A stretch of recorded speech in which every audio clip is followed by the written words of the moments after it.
আল্লাহ তাআলা বলছে, বান্দা এবার যদি মনে করে থাকো তোমার গুনার পরিমাণ বেশি, তাইলে তুমি অন্য কোথাও গিয়ে লাভ নাই।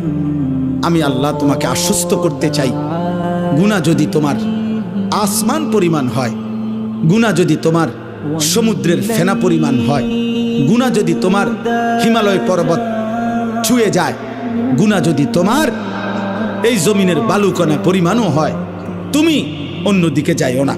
তুমি যদি শুধু বুঝতে পারো, অনুভব করতে পারো, তোমার ভিতরে যদি উপলব্ধি আসে আমার গুনাহ বেশি, আর আমার এই গুনাহ আমার জাহান্নামে নিবে, আর জাহান্নামের আগুন আমি সহ্য করতে পারবো না, খোদার কসম আল্লাহ বলেন এদিক সেদিক না গিয়ে বান্দা তুমি আমার দিকে ফিরে আসো, আমার রহমত থেকে নিরাশ হইও না।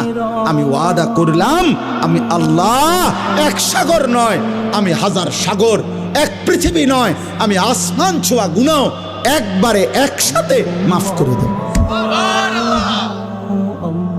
তুমি আমার কাছে আসো।